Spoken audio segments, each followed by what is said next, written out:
Hello, नमस्कार. आज आपण 11 वर्षाच्या मुलाच्या दाताच्या ट्रीटमेंटविषयी, त्याच्या दाताच्या दुखण्याविषयी चर्चा करणार आहे.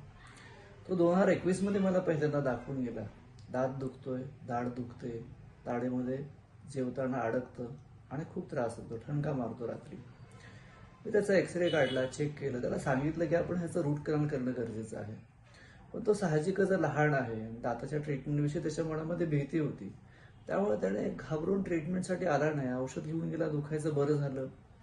आणि तो सडनली आज माझ्याकडे आला की डॉक्टर खूप दात दुखतोय, ब्रश करताना रक्त येतं दातामधून आणि जेवताच येत नाही मला आणि झोपही लागत नाही. मी त्याचं पुन्हा चेक केलं की दातामध्ये दात तुटून गेलेला आहे, त्याच्यामध्ये मांस वाढलेला आहे आणि एक्सरे काढल्यानंतर बघितलं त्याच्या मुळामध्ये पस झालेला आहे. मुळाच्या टोकामध्ये हाडामध्ये थोडंसं पसचं लायनिंग दिसलं मला.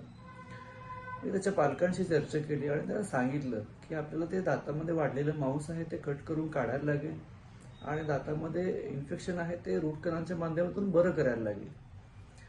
आता त्याच्यामध्ये आपण सुरुवातीला भूल दिली दातामध्ये, ते लेझरच्या मदतीनं मांस कट करून काढलं, आतलं मुळातलं इन्फेक्शन स्वच्छ केलं आणि त्याच्यामध्ये एक ड्रेसिंग दिलं हिलिंगसाठी दाढेमध्ये, जेणेकरून तो अन्न चावून खाऊ शकेल आणि त्याचं दाताचं दुखणं पुन्हा उद्भवू नये. हिरडीचं मांस काढलेलं ते, त्यासाठी तिकडे लेझरचं पीबीएम म्हणून फोटो बायोमॉड्युलेशनची थेरपी आहे ती करून घेतली.